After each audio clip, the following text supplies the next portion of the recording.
Let's go get ahead and get started. My preference would be to stand so that everybody can see more clearly, but I think having the microphones here and at the table is going to serve us both for people who are watching or will be watching later taped. So if all you see is this much of us, we are incredibly good looking. Yeah, very beautiful people out there. That was actually the main criteria in choosing our guests today, which is interesting because we all have faces for radio, actually, it would seem, for being podcasters. I'm Steve Perry. I am the host of In Good Faith, which is a podcast produced here by BYU Broadcasting. We speak with people all around the world of different faith traditions. We explore their personal journeys, how they see God working in their lives, how they see religious community working or not working, as the case may be. And we were thrilled that these folks that we invited said yes. I know in one case they thought it was spam because podcasters get lots of spam saying, send us your social security number is what I was told. And but at least these folks read far enough down to realize we were not asking for their social security number yet. Yeah. And so I'm thrilled to have them here. I also like the fact that these are three podcast hosts. I could turn the hour over to any of them and they would carry it. So we're going to try and share here. Introductions. Adela Cojab, sitting right by me, is the co-host of a great podcast called Americanish. She is a Jewish activist and JD candidate at Yeshiva University's Benjamin Cardozo School of Law. And in 2019, she sued NYU for failing to protect its Jewish community from discrimination and harassment. Her case concluded in the first Title VI settlement, openly addressing anti-Semitism as a form of discrimination, helping prompt the executive order to officially include Judaism as a protected class under Title VI of the Civil Rights Act. That was a big deal. She is proudly a Syrian-Lebanese Jew. Take a minute, put all of those together. Born in Mexico City, add that to the equation, and raised in Deal, New Jersey. So Adela, thank you very much for being with us today. And I should mention that her co-host has moved away from New York City, and you have a new podcast called Hyphenated, where I interview guests from hyphenated backgrounds like myself. Great. All right. Next is Pastor Trey Ferguson. He is one of the hosts of Three Black Men. Trey Ferguson is a Miami-Dade County-based minister, a writer, and podcaster whose passions include the three J's: jokes, justice, and Jesus. He's the creator of New Living Translation, a podcast that retells and relates scripture in a modern vernacular, and a co-host of Three Black Men, where he muses on theology and culture with Sam Gay, Robert Monson, who are here with us and will be in part 2 coming up later this afternoon, and have promised to not razz their co-host. Have you removed? Have you removed expeditiously? He is the author of the forthcoming Theologizing Bigger with Lake Drive books. He writes and publishes regularly in his newsletter, The Sun Do Move. When he's not creating content, he can be found annoying his wife Jessica and their 3 children with his childlike sense of humor. Down at the end is Dr. Uzma Jafri. She's the co-host of Mommying While Muslim. And my biggest question for these 2 hosts, which may come up later today, is how on earth do you have time to do a podcast with all the rest you're doing? This is one of the mysteries we want to know. She was raised in Houston, Texas, the daughter of Muslim immigrants from Pakistan and India. Her primary job is mothering her 4 children, but the one that pays is as a solo physician running her own medical practices. She's also medical director of an assisted living and hospice agency and serves as graduate medical faculty training future physicians. She volunteers with multiple organizations supporting refugees, and her favorite pet project is the biannual refugee baby shower she coordinates with her team at Gathering Humanity. So I forgot to applaud Trey, but let's all of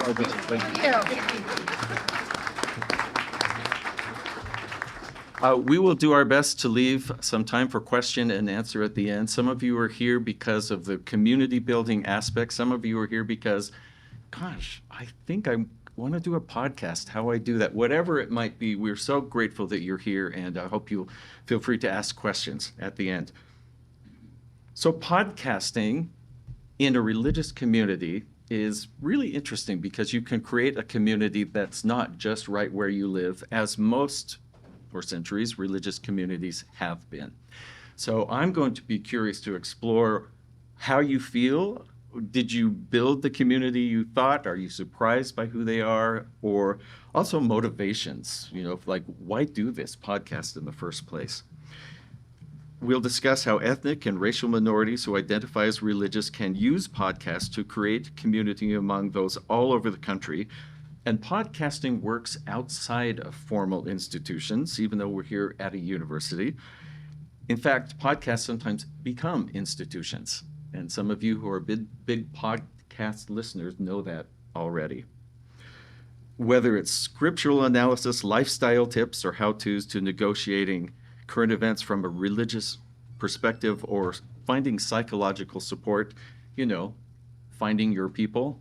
You've had that experience when you just meet someone, and sometimes this can happen with podcasts over long distances. So I'd like to jump right in and ask each of you for a moment, what was the need that you saw that thought, I should do this podcast? Adela, if you want to go first there. Thank you. Hi, everyone. Again, it's an honor to be here, and thank you again for having me.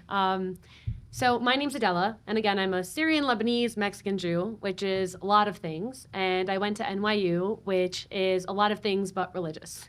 So growing up in a religious community, I always knew Judaism would be part of who I was, but it wasn't who I would be in college, and ultimately, once I got to college, I realized that I have a superpower in having a religious community. And when I met my co-host Mariam, who couldn't be here today, she actually moved to DC, she started a new job. My friend called me, a mutual friend, and she said, I just met someone who is you but different. And I said, what do you mean? So we met for lunch, we showed up wearing the same outfit in different colors, and she is a Coptic Egyptian Christian. And she is, like me, a Middle Eastern woman. We both immigrated to the US when we were young. We're both women of faith that are traditional and love and respect our traditions. And at the same time, we were building modern lives in New York. She was at Fordham, I was at NYU. And when we met for lunch, we were there for about 3 hours, and we touched everything. We were talking about the Ottoman Empire, and we were talking, but mainly we realized that when we were in the outside world and we would say things like, oh, I don't go out Friday nights, or she would say, I love brunch, can't do Sunday mornings, I have to go to church. People would look at us as backwards, or they would look at us as holding back, anti-modern, which is really not what we were. And we decided to start a podcast together. And we didn't really know each other before, so a lot of the learning about each other's communities happened on screen. We are a podcast. We're also a visual podcast, so you can watch our videos on YouTube. But we learned about each other's traditions, and then we started getting the social media reactions. We started getting people who are, Orthodox Christians from Greece, people who are Muslim, Hindu, saying like, oh my God, me too. Or I had the same experience. We would talk about our moms, right? And people would say, oh, my mom's the same way. We would talk about, conflicting religious values with modern values. And we built that community. We built that out. We realized we're all American, but we're Americanish because we always love and respect our traditions that might have not come from this country itself. And there really was a market for that. There was an audience for that. And I got to be very lucky to now expand that into Hyphenated, which is my newer podcast, where I interview people from all these other backgrounds too. So what Mariam and I built with Americanish, I want to take to other communities so they can share and learn too. One of my favorite things about the podcast is that learning and surprising each other on the air, like saying, here's our topic. Do you have something to say? Yes. Not going to talk about it to the air. My favorite moment was your host talking about when she got her birth tattoo. Yeah. And Adela was like, wait, people tattoo babies? Anyway, you should listen to the podcast and learn there is a really great story there. So, Trey, go ahead. Yeah, perfect. Do you mind just repeating the question for me one more time? What was the need that you saw that you wanted to do the podcast? And as far as what community have you connected with? Was it what you thought, or has it surprised you? The need is a tricky thing because the need that we feel, I'm not sure if it's the same need that we saw originally. We started out because we met actually on Twitter. near the beginning of the pandemic being shut down and everything. And we became fast friends just by sharing memes and stuff in the group chat DMs, and then eventually just FaceTime, and everybody's shut in the house. We would literally be on FaceTime for hours at a time. We got a couple married men in the group, and our wives were like, man, y'all go ahead and get married and do what you got to do. And then eventually the conversations were deep, covered a wide range of things because we're all Black men who are Christians but didn't come from the same theological traditions. Rob, who y'all have an opportunity to meet later, actually grew up as an intentional atheist. Sam, like myself, grew up in the Black church but then went on in a more Reformed tradition before leaving that as well. And then I came up a different way. But what came from that was us deciding that some of these conversations might actually be worth sharing with people. And that the need we had was just to be authentically ourselves, because it's this weird thing that happens when a lot of times in the United States we think of the word Christian, and even if we're not doing it on purpose, our brain defaults to white, right? And a lot of that is because unlike the three or the other major Abrahamic faiths or whatever, the boundaries of Christianity are primarily about beliefs, what you say you believe. It's not something, although there are Christian traditions that believe you can be born into it, a lot of people, it's something that you have to confess. Like you can't be born into it in the way that you can Judaism or Islam in the same way. And a lot of times, like that fact and us not naming that means that we default our understanding of Christianity to a white construct. And then for somebody who's not white but happens to profess the things of Christianity, you're seen as divergent. Right? Like, do you somehow diverge from the right? Well, no, I confess the same things you do, but the way that I experience the world is fundamentally different. I'm still of a different culture than you, right? And because the three of us, there aren't any idiots among us. Like, there's no slouches. We're all seminary educated, arrived in a PhD program. I am a practitioner, a professional practitioner of religion, a theologian in my own right, if you will. But I do not check myself at the door. I bring all of my experience as a Black man, as a father, and as a husband to all of these things, and my beliefs are in dialogue with that. So we have these conversations, we record them, we share with people, and there are lots of Black people who listen to our podcast, but there are lots of people who are not. In fact, I would say the majority of our audience is not Black people.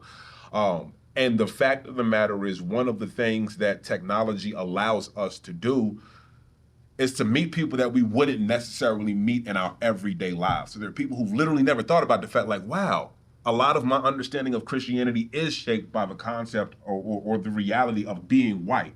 And I hadn't even realized that because it's the only reality I've experienced. And when you can listen to a conversation of three people who actually know what they're talking about a little bit and how our realities and the way that we experience life interact with our faith, you learn about the richness and the fullness of faith anew. And so I think that's the need or one of the needs that our particular podcast meets in this. Yeah, I was really interested, Trey, in one of the reviews of the podcast that caught my eye was this guy. I think he was in his 70s and said he was white and nominally Christian, but he said, "I'm here to learn," and I learned every single episode. I thought that was cool. Also, I think it's Robert who, when he starts off the podcast, said, "This is Robert, the favorite of the three hosts." So I don't know if there's. Insecurity speaks loudly. What's understood doesn't have to be explained. Smart. You'll never hear me say anything of the sort because you already know, Thank you. Dr. Uzma Jafri. Uzma, would you please? Yeah, so I don't think we need the mics because the room is small enough, but let me know if you can't hear me. Sometimes. Oh, you do need the mic? Sorry. Is that better? Okay. I don't want to just talk to the mic either. We kind of had the same experience that you did early on. I would say for the first 3 years of our podcast, the community we intended to build was not the one that gathered. In fact, our greatest fans early on were evangelical men. Wow. So kind of like, wow. So what? Yeah, we were so confused. And when they were inviting us onto their podcast, of course, we approached it with that skepticism that all podcasters do, like, okay, what do they want to do to us? So when we went on our evangelical tour, where we went on several podcasts with evangelists, and, initially it started with men, and they just kind of passed our names on, and we started going on a lot of Christian podcasts within that season. And, we came in I knew that the hairs on the back of my neck were standing up because I thought, oh my gosh, like what are they going to say and what's going to happen? And we're not going to podcast after this experience. And it turned out to be wonderful. So we got to see in the mirror our own biases, which was really important for us, super surprising in answer to one of the later questions you have. But that was our initial community. We would say overwhelmingly the first year of our podcast was about 90% Christian, non-Muslim, because we sent out surveys just informally to find out who's listening to us, why are you here? So they were, in sort of the demographic of our same demographic. And as we've seen during the pandemic, during lockdown, finally the Muslims started discovering who we were. There are still plenty of Muslims out there who don't know who the heck we are and why the heck we think we are the ones to take this mic. But it was because nobody else was, and there were topics that we wanted to discuss as two women who were born and raised in this country who have never been accepted as women of this country. Where are you from is usually the first question that we have to answer to people. It's like when I say Texas, people are like, no, where really? And I'm like, okay, Houston, Like, no, you know what I'm asking. Okay, I was born in Chicago, And I think there's, what is that? Aziz Ansari's like my mother's womb, that's his answer. So, because we'd been othered so much, we were trying to build this community of other people like us. So they eventually started coming, and that was maybe 3 years into the podcast. And so now we're 50-50, non-Muslim and Muslim, as our surveys have shown, and the demographic is getting younger. So we know that moms, especially, regardless of faith background, regardless of cultural background, we're just an underserved community. If we think about it, there's like 77 million women who are mothers in the United States. About 2 million of those, actually it should be like 3% of Americans are Muslim, right? So divide that by half. So there's probably like 1.2 million women in this country who identify as Muslim American moms. And so that's the community we strove to build. We had this accidental audience, which was awesome. But, it's great to see that these younger mothers are coming now and that they're finding a safe place to understand both how to identify as an American and to identify as a Muslim, and that there's not necessarily a contradiction there, which I think that a lot of non-Muslims think there is. But also, I know growing up, my parents thought there was. So to be able to integrate those identities has been really important to us and to help other Muslim American moms do it too. Thank you. So a podcast, at least as far as I know, is not a church. Maybe there are some. But how do you see your show fitting in? The podcast is not a synagogue. It's not a church. It's not a mosque. How do you see it fitting into the broader religious landscape? As far as the Uzma, as far as the religious part of momming while Muslim? I love the religious part of momming while Muslim because there isn't one. When people come to us, that isn't our name, but when people come to us and ask about, like strictly theological questions, what we call Sharia law questions or fiqh questions, which is the creed, when they come to us about that, we'll say we're not qualified to do that. We're not here to do that because we grew up in a generation where there was literally 2 scholars in America who were American Muslim scholars, and they were both men, and they waxed lots of poetic about how blessed motherhood is, and this is how to be like a proper Muslim mother, and this is how to raise your children. And we were like, you don't have a vagina. How can you teach us how to be a mother? You have never had a contraction in your life. If you had a period, you would die. So, we didn't understand, like, why hasn't this changed? Like now we're mothers and it still hasn't changed. So we needed to hear, yes, we want the religious information. We want that to go out there, but we don't want to be the source. We want to be that moderate, happy place where, sometimes you don't feel very godly as a mother. In fact, you don't like your children, and sometimes you're pretty mad at God. So, we didn't want to feel that guilt that a lot of moms carry guilt for no reason. It's raining and it's my fault, right? So we wanted to make sure that those moms that are going through the kind of emotional roller coasters of motherhood throughout the seasons of motherhood, they have a safe spot to land and are asking each other the questions and are forcing the conversations that the men don't know how to do, are not aware of, or maybe they don't want the controversy because they're afraid of being called out. That's just kind of our culture. But we also didn't want to be way over here on the people who are giving up on religion and moving on. And it's like, I'm just going to let my kids decide what they want to do. And, we don't do Sunday school and we don't pray 5 times a day. And it's like, that was too much for us. We want to identify Islam as our primary identifier, and we want our children to be raised Muslim. We also want them to be safe in America. How can we do that, and how can we make moms feel safe? Let's find a middle ground where you're going to your masjid and you're getting your information from the scholars, you're asking your questions there, but then you're coming and finding out how do you practically apply that in your life at our podcast. And just a little sidebar here. Does your survey tell you if any men are listening? Yes, we ask for gender. And so I think we actually had one person identify as transgender. It might have been our one transgender guest that came on. But yeah, there are, I think, 3% men that are still there. I think it's those evangelical guys still listen to us. Yeah. That's great. Trey, if you would address that. Yeah, I think so. The tagline of our podcast, the full name of our podcast is Three Black Men, Theology, Culture, the World Around Us. So there are times where you'll tune into the podcast and we will spend 25 minutes talking about the movie Encanto. That will be the episode.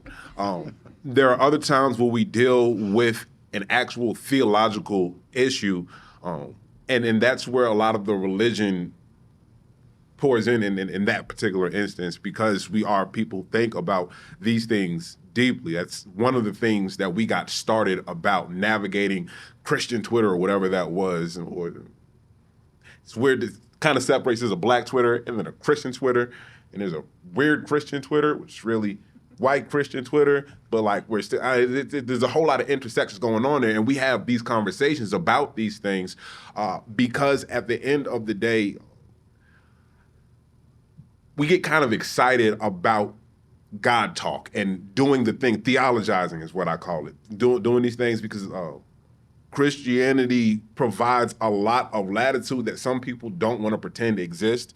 Like, oh, there is a way to believe. Like, since when, right? Over 2,000 years, we've had more ways than we can count of how to approach this and do these things right. And there are certain things that the three of us won't necessarily agree on.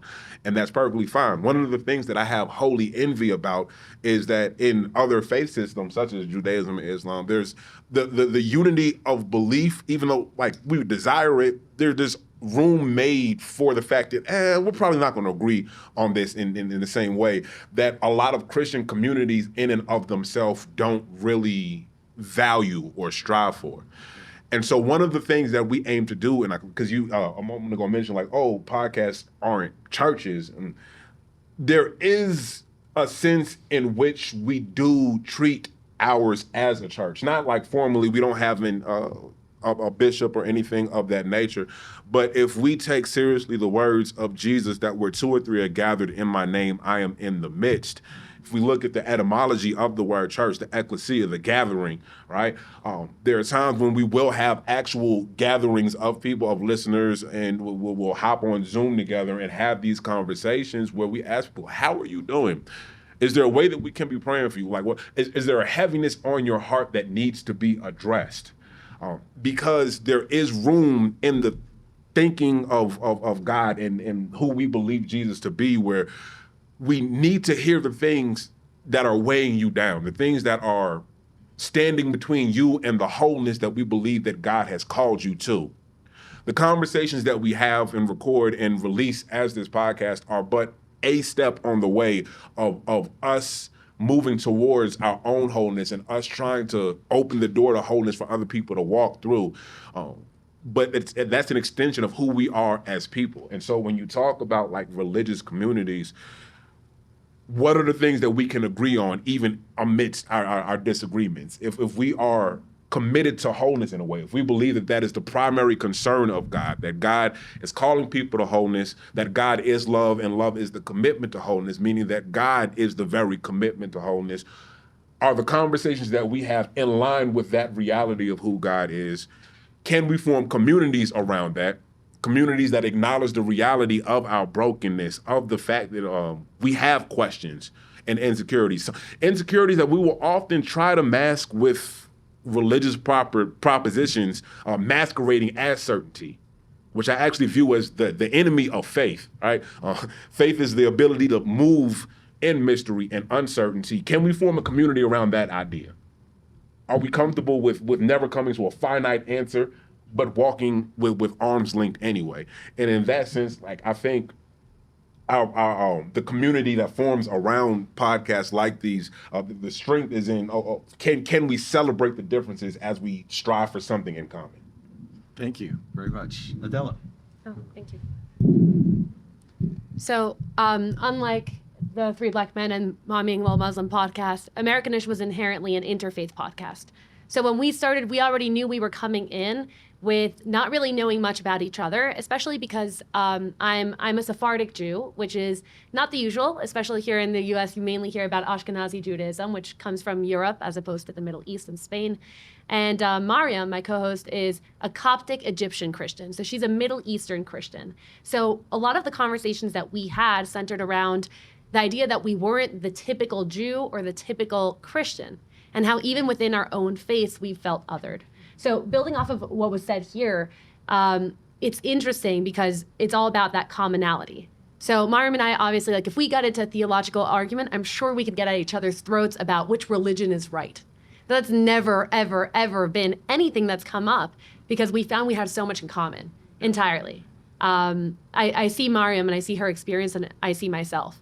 And I think now, especially speaking as, I think the youngest speaker at the conference. I'm 26 years old. I'm not that young, but I'm 26.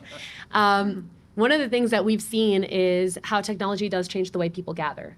And even though for myself, for example, I am an observant Jew, I'm modern Orthodox, I haven't been able to go to synagogue every week because things come up, right? I stay at home on Shabbat, but maybe I'm exhausted and I slept through, or maybe I was going to go, but something else came up. You don't see young people at synagogue or at church that much. And when you do, it's a little bit weird.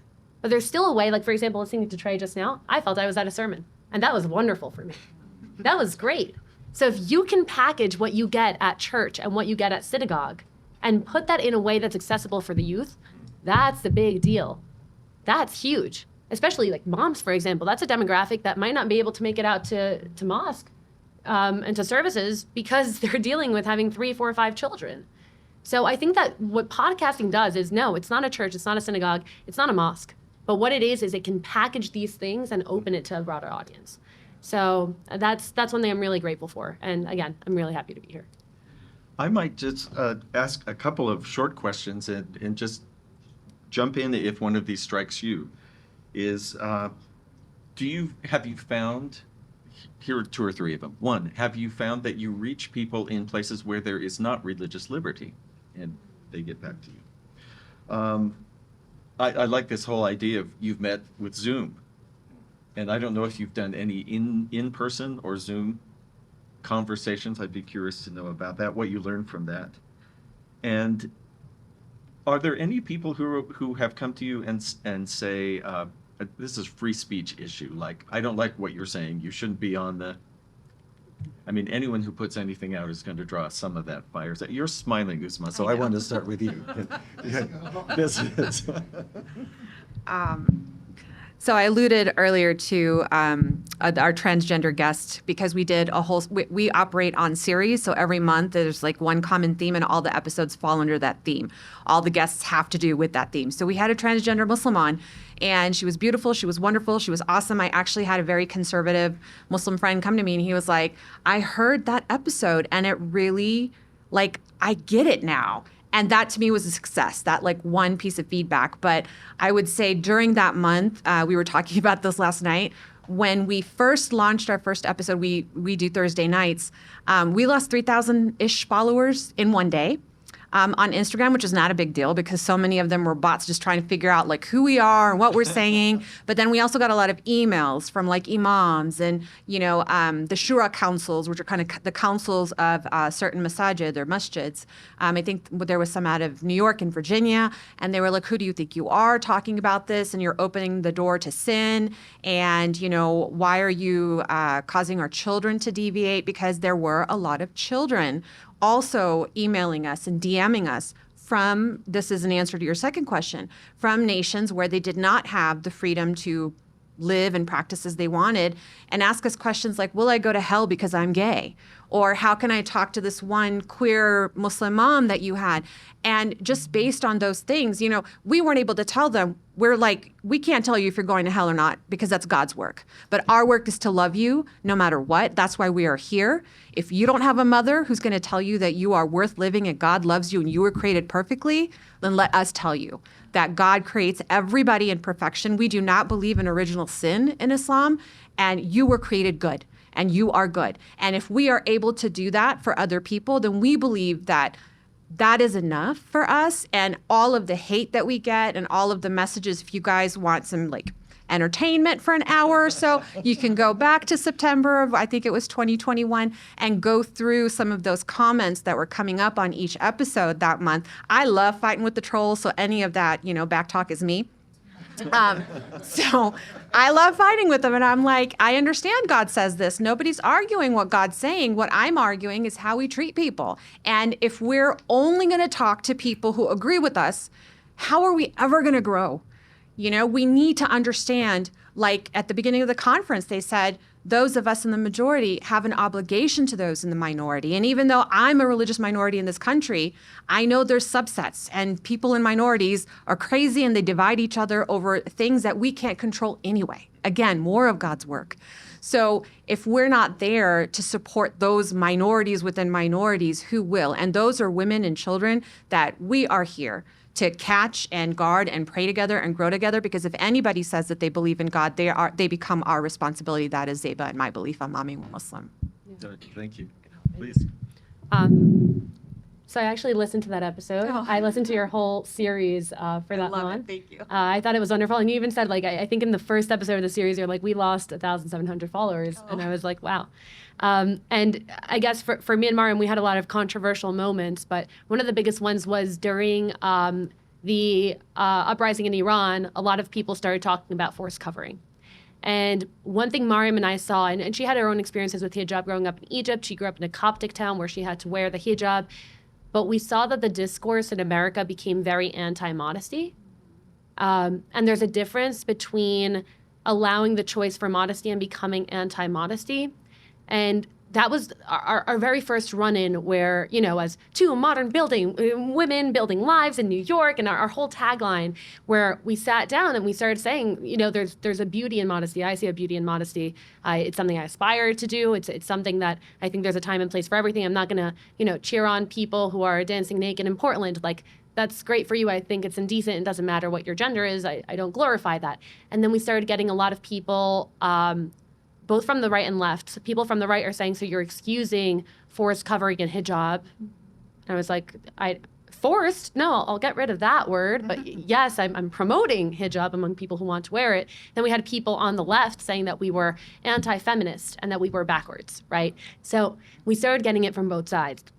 Similar thing happened. For the most part, our following base is very confused in that we don't know where everyone aligns politically. All they know is that we're women of faith building modern lives. That's all they know. And then when we talk about something like a traditional family value, like, it's sad to me that a lot of people don't want to have children. And Mariam says, well, I'm two-income household and we can't afford that. And that makes a lot of sense to me. And we had that open conversation. And then we had people, again, on the left and right coming at each of us. So I think that in the podcasting space, when it comes to the freedom of speech question, you're always going to say things that people don't like. And people who are haters will continue to hate. So maybe you don't want in-person meetings with Oh, her. I'll be happy to have them. But the one thing I learned is that people will always have their opinions. You're usually speaking to people who are open-minded, and those are the ones that you want to, not convince, but give them something to think about. But if people are going to hate, haters going to hate, you might as well stand up for yourself. So I am very open to changing my mind about things. But at the same time, I stand firmly behind what I believe in, what I said. And if there was something that I said that maybe I shouldn't have said, I'll grow and learn. But I think that when it comes to podcasting, and if there's anyone here that wants to start a podcast, the biggest fear is, well, what if I get taken out of context? What if I get canceled? Believe me, I've been canceled. It's not that scary. Yeah, I think when we deal with the technological aspects of this, because you mentioned the Zoom meetings and a woman after my own heart, you say you like getting in with the trolls. One of the things, when I entered vocational ministry moment, all over social media, my newsletter, everything. I'm Pastor Trey 05, right? And people are like, oh, they can readily identify me as a pastor. And that was an accident because that was my handle before I was actually in ministry. There was a rapper named Pastor Troy back, and I'm from Miami. The area code is 305. And my name is Trey, so it's Trey 05, and then Pastor Trey 05. And it just happened that way. And people regularly try me they'll troll me and not know that before Pastor Trey was Pastor Trey, like, I'm really about that life. Like, I sat around the cafeteria tables, just the dozens, we can do this, and I'm better at it than everybody in this room. And so it's one of those things where I found myself, sometimes the trolls give me an outlet because I do have to restrain myself now as an actual vocational. I do have to comport myself a certain way, only because there are certain people whose faith could be rattled by seeing a man of faith act in a certain way. Not because I believe it's wrong, just because like I'm doing this as an act of care. But there are certain times when people do address you in certain ways and dehumanize in ways. I'm perfectly within my rights to sit there, and I'm very careful not to respond with dehumanization, but I'm pretty quick with it. And I will readily let you know that, oh, not only are you not hurting my feelings, like I do not take you seriously, and we are all going to laugh right now in this moment. You're mad, I'm not, right? And I bring all of that up to say that somehow digital spaces allow people or encourage people to say things that they would not be comfortable saying in person. Yeah. I have people talk to me crazy online every single day. It's never happened, it's happened twice in person, a very long time ago. I rectified that situation. But it's something that doesn't happen. And digital spaces have the potential to bring out the worst in people. But one of the things that podcasts allow us to do is to put out beautiful things in these same digital spaces, right? And so what can be this area where all sorts of ugly things are cultivated and grow, we can actively try to combat that with putting out generative content and bringing out awesome, like, community to the point where people want to show up to Zoom things. And there are times we literally just open up the floor like, oh, does anybody have anything to say? And people will talk about the struggles that they're having in work. Oh, I got laid off. Or I need to move across the country. And we'll all sit there. But there's times somebody told me, look, I just lost my job, rent's due. Oh, we'll get that rectified right now. And we'll put out a GoFundMe or just take up literal Cash App donations and make sure that somebody can get groceries. And you can do that digitally. You ask if we've ever done like an in-person meeting. No, we haven't. This is actually only like right now. This is the second time in the history of the world that Rob Sam and I have been in the same place at the same time. There's so much that you can do digitally, and a lot of times we think about, oh, when stuff goes back to normal, some stuff's not going back to normal. I've actually had to consult several other churches and organizations, and even the seminary I went to, I was talking to the faculty about the fact that you need to disabuse yourself of the notion that all of these adjustments we made during the pandemic are temporary. When people recognize that we can do things a certain way, some of these things are here to stay. There is at least one married couple in my church, and not like young people, they're older than I am, who met on Tinder, right? They're regular people who are establishing long, meaningful relationships that are initiated online.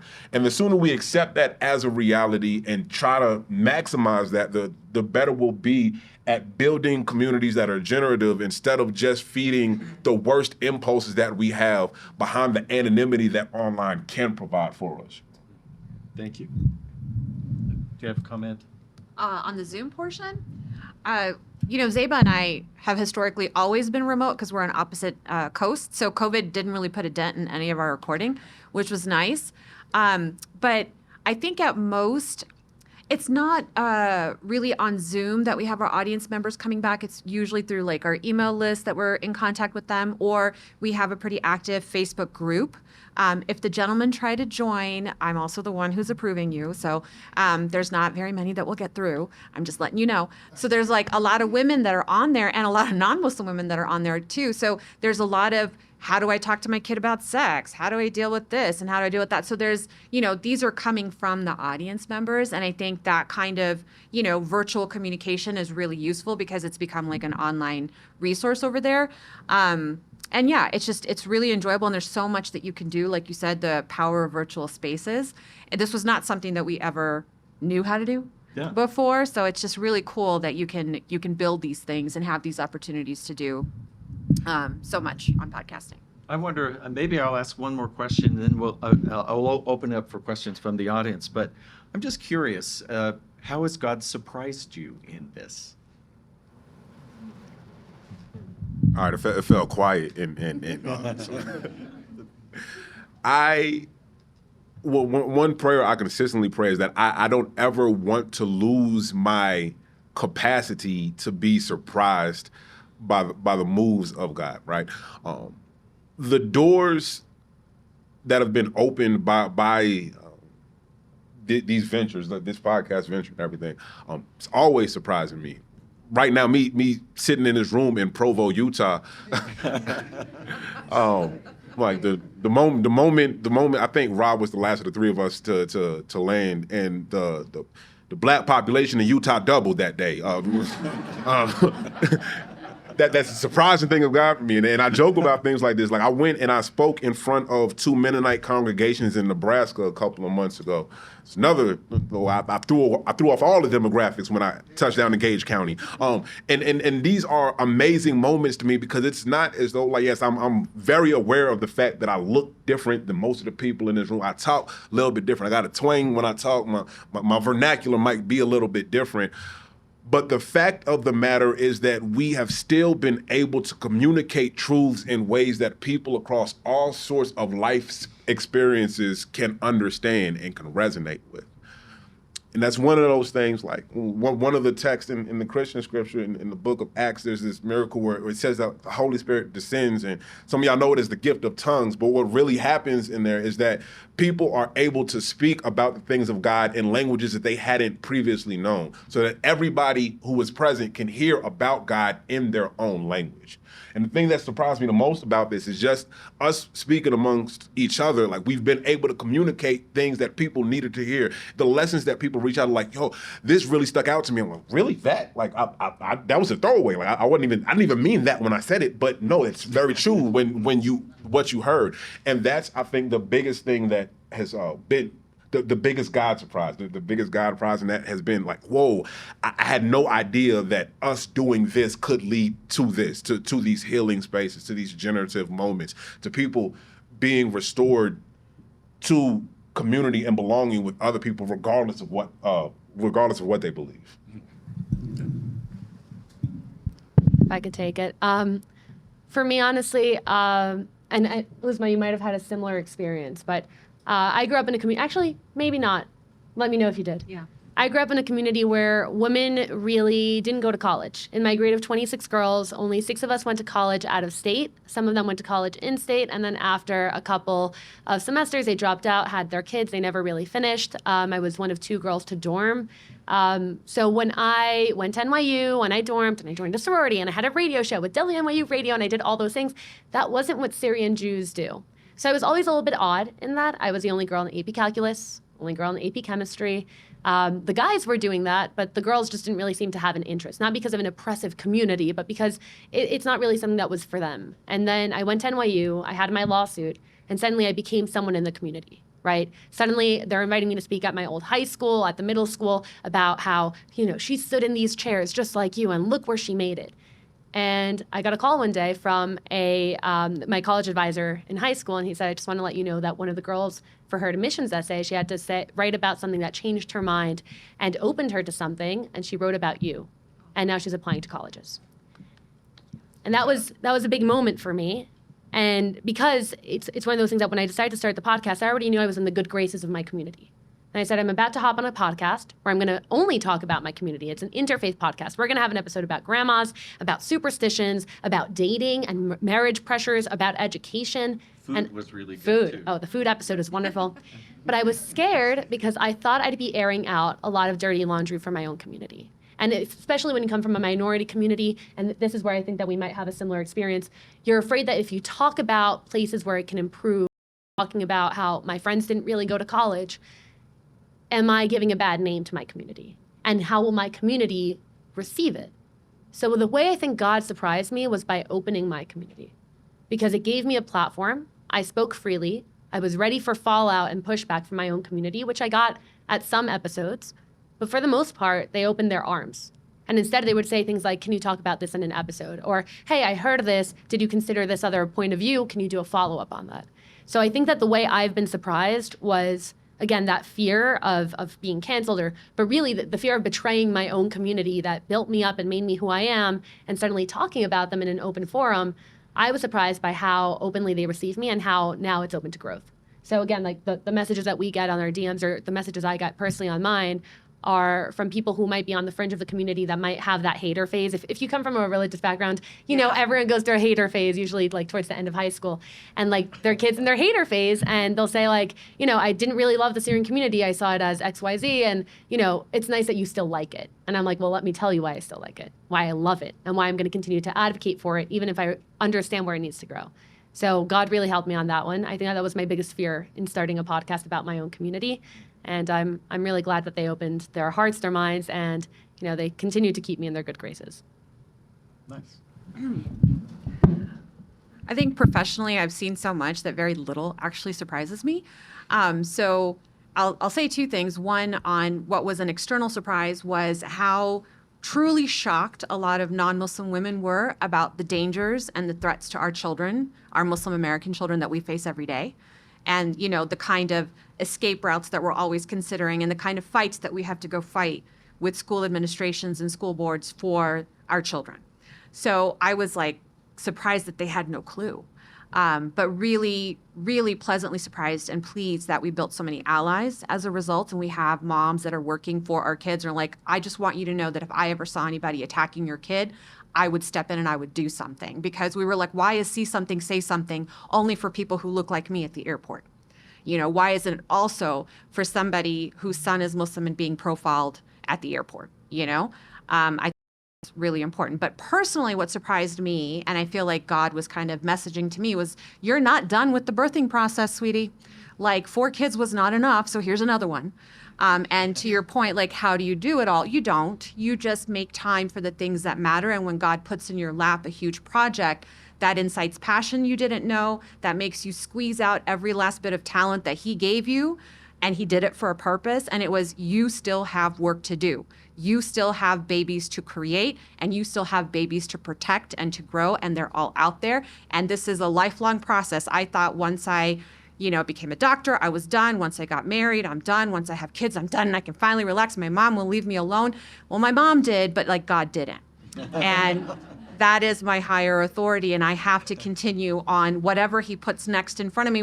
I don't know what that is. And, you know, Zeba and I are always surprised by what he next presents to us. This conference is one of them. So, you know, we hope that something beautiful will grow out of it. We don't doubt that it will now, because we've learned, don't be surprised. But that was my biggest surprise. Like, I'm not done with the birthing process.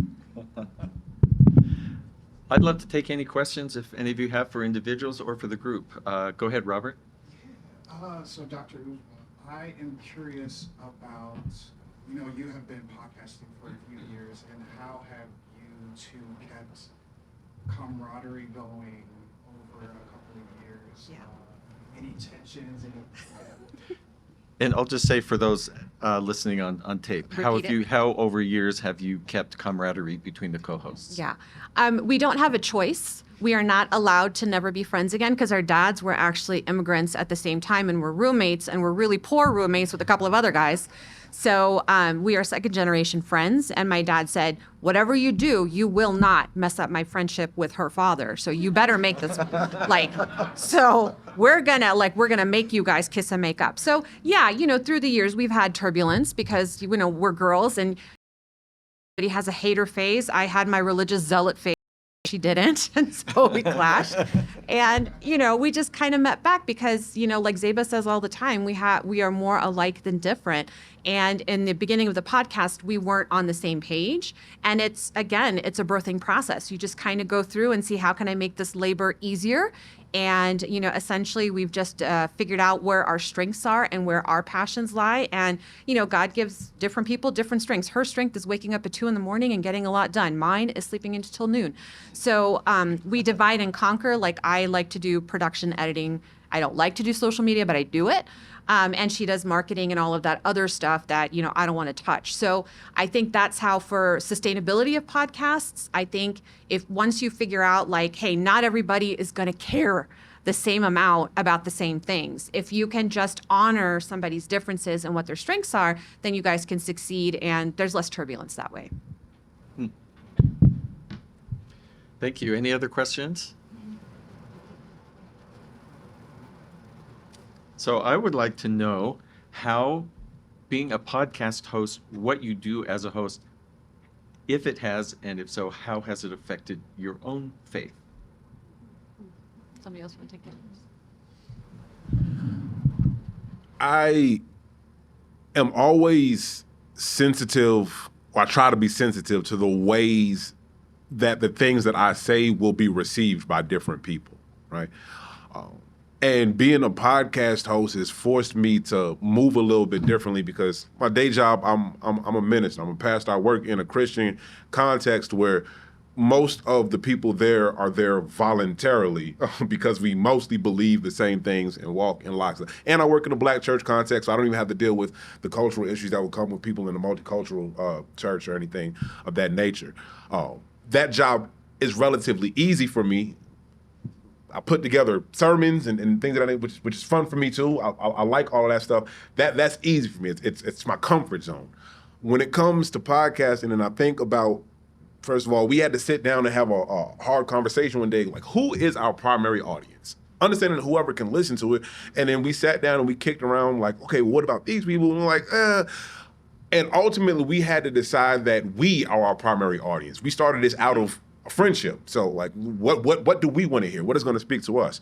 But one of the things that being a podcast host has forced me to do, as somebody who gets to speak in different settings where I'm more in my comfort zone, I have to really think about the things that I'm saying and how I'm trying to communicate them, because what seems natural to me in one setting might land completely different outside of that setting. And it's been a very humbling process as I put my life experiences and my worldview into its proper place in the world, which is really small and finite, right? Like my views and my understanding of everything is really limited when I put it on the grand scheme of things. And being put in this place, like you mentioned earlier about people are scared of getting canceled or taken out of context in a podcast, that's something that I'm genuinely very careful about, not because like there's nothing I could do to stop that from doing, but I do want to be sure, like, okay, are they taking it out of context, or did I just speak recklessly? And developing that practice of being a careful communicator has actually made me a better human, in the fact that now, like, no, even when the mic's not on, like, oh wow, was that something that I should, like, would I be proud of that being said in any context? It's made me a better human, a better friend, a better husband to my wife, a better father, when now I'm thinking about the things that would naturally come out of my head. How is this going to land with my daughter or my son or my wife or my friend? How is something that I'm meant to be a throwaway, is that going to land with them? Will they receive a different message? And so, like, developing that practice has helped me become a better communicator across the board, I would think. Uzma, you mentioned that you had your religious zealot phase, and I wonder if that's part of this. Just how has this affected your faith? If podcasting is my religious zeal, or how has it affected your faith, or has it? I think, I think there was an earlier session where it was mentioned that, there's certain religions that are a way of life, and Islam was not mentioned in that one, but I would argue that it is. So every act is an act of worship. We set our intentions and our faces to God for everything that we do. So I feel like the podcast is one of my acts of worship, in addition to, I think the most important one is raising my children. And I'm answerable to God for anything that we put out there, which is why I think we're very intentional and very cognizant about the series that we create, the guests that we invite.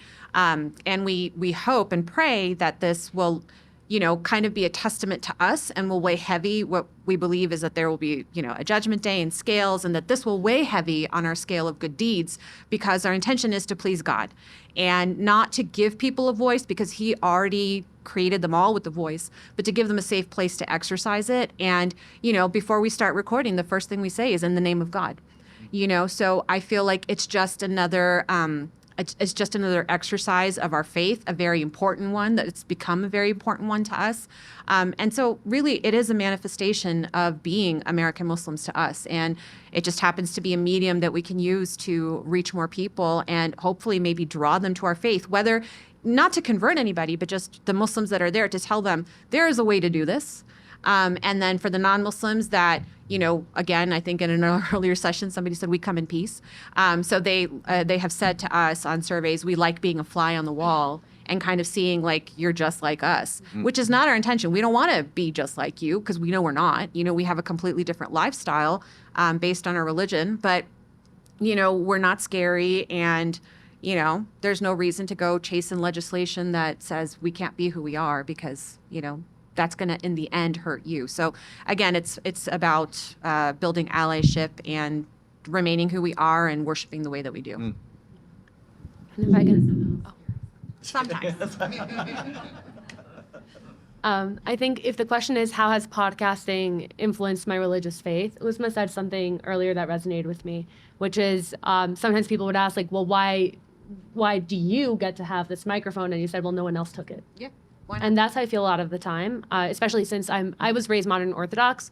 I don't practice everything, right? And then suddenly I find myself being a mouthpiece for Judaism, right? And there's a lot of different ways to practice and a lot of different XYZ. And I went to a school that was much more religious than the way that me and my family practiced, but we were always very respectful of it. So I wore the skirts and I wore this. And most of my friends were a little bit on my level, but a little bit higher, a little bit lower. Now it's funny because, again, in the DMs, I get people asking me questions about practice.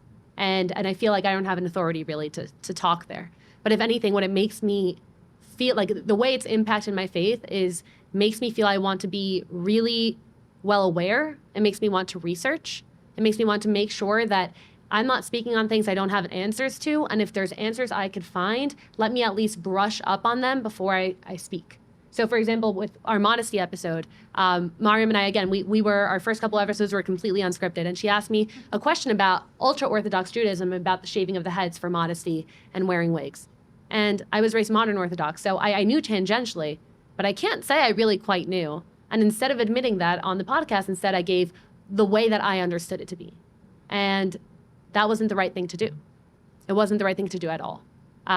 Because then I gave a perception that wasn't exactly correct at all. And we actually had some ultra-Orthodox people that I don't know how they found the podcast because we're primarily on Instagram, but great, that messaged and they're like, you got this wrong. And we did issue a follow-up saying, yes, I did get it wrong. So the way it's impacted my faith is realizing that there's really not that many Jews out there. If you know the recent statistic, it's 16 million. Ariana Grande and Selena Gomez, for example, she has over 400 million followers on Instagram. That means that if every Jew in the world followed one Instagram account, we wouldn't even have 5% of any of their followings. And that's crazy. And what that showed me is that whether or not I want it, I'm an ambassador for my faith, especially putting myself out there as a podcaster, which means I have to do a lot more research than I'd hope, more research than I expected. But it's a responsibility that I'm happy to take on. And now I'm very happy to admit when I don't know something, or when that falls outside of my purview, outside of my scope, or I'll say, honestly, that's an Ashkenazi tradition. I'm not really sure what goes behind that or where it came from. So it's also like that humbling moment where I don't have the answers. I am a spokesperson, but I'm not the best spokesperson, and I'll admit when I'm not. Time is really short, but I want to just squeeze the sponge as much as I can because what an opportunity to have you three here.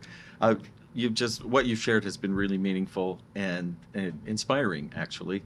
I wonder, because we're talking about religious community, if you just real quickly would maybe touch, if you have something to say, on the idea of social media has come up. You do a podcast, but then isn't that enough? What is the social media that has to surround it? And is that part of making the podcast listeners a community? I'm just curious if you have any thoughts on that. So this is, I think, the most important thing about having a podcast is, yes, you have to have a podcast, you have to have social media.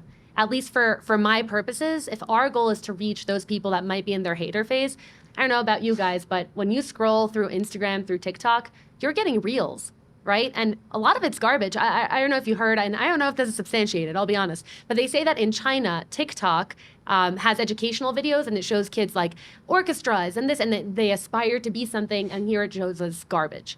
So I think social media is right next to podcasting. I think it's absolutely necessary not only to build community, but to expand your reach. So even though long form content, I love it, I'm more about those 1-minute clips that are going to pop up on someone's feed, because that's going to, number one, drive listeners to the full podcast so they can actually hear the full context. But number two, it like you said, it's a way to, in a place that has so much bad, add a little bit of good. And the social media community is where we see most of our engagement. So a lot of people say, oh yeah, I listen to Americanish. They've never heard a full episode. What they do is they listen to the multiple reels that we upload every day. And that's a way to take a full podcast and push it out in smaller tidbits. So they consider themselves avid Americanish followers. That doesn't mean that they have to listen to the full 40-minute episode. It means they listen to the clips, share it to their stories, and that's enough for me. That's also where we put like our surveys, like, oh, share your craziest superstition. And we get all these people sharing their superstitions. And it really makes engaging with the account as opposed to just tuning in, listening, and then tuning out. So that's what I have to say about social media. Yeah. I think it's also important to, because social media, the traditional ones, Instagram, TikTok, Twitter, and actually to a much lesser degree, Facebook, aren't always like, Facebook does have the tools to actually make community and dialogue happen where the other ones don't. So a lot of times, social media is very important as not only a means of promoting a podcast and a touch point to it, but when it comes, and I don't mean, because there are people who make shows like, no, the purpose of me producing this is for you to have some content to consume. That's a perfectly valid way of doing things. But if and when community is a goal, we have to think about really the level to which we want that to be the case, and whether we want like a Facebook community where people can connect with each other even absent our input, or whether that's on Patreon or whatever. We do need to put solid thought into reshaping what community looks like in this digital age for us, and the various levels, if that makes any sense. Yeah. I'll be really quick, only just to point out that we're of a very different generation, so we have very different beliefs about social media. And it was a really hard and a very big pill for Zeba and I to swallow, because that just wasn't something that we were interested in and didn't want to do, and B, didn't know how to do. It was like one more piece of tech we needed to learn, and it was hard enough. But for marketing purposes, to Trey's point, it is important because most of us are creating podcasts not because somebody necessarily asked us to. I know that for some that may be a different case, but for us, we knew and I had identified problems that were in the community and issues that were in the community, and we knew nobody was addressing it. So let's create a podcast. But if you're just podcasting, we're just talking to each other and it's going out into space and we don't necessarily know what's going on other than the downloads that are being told to us. But to get to know your listeners better, social media is really important. That is where you're going to engage, because you can't really engage based on your downloads. So it has to be some kind of social media. I do recommend Instagram because it's free marketing and you can't beat free. So if you want to let people know about your podcast so you're not just talking into space, Instagram is a great way to go. And then to build community, I think Facebook, for those of us dinosaurs who don't know how to do the TikToks and build community like on Discord and all these fancy schmancy things that kids are doing these days. Snapchat, I never learned Snapchat either. So we build community on Facebook and then we market through Instagram. And that's also where we get a lot of the information out to people that they don't necessarily know or won't necessarily look up anywhere. But it's like if you have this opportunity in like 3 seconds to give them something. And, if even one person sees it, then you've taught one person. And again, we're always greedy for deeds on our scale. So that's like one person that's going to help us out in the day of judgment. So Good. Thank you, Dr. Uzma, Jafri, Pastor Trey Ferguson, and Adela Cojab.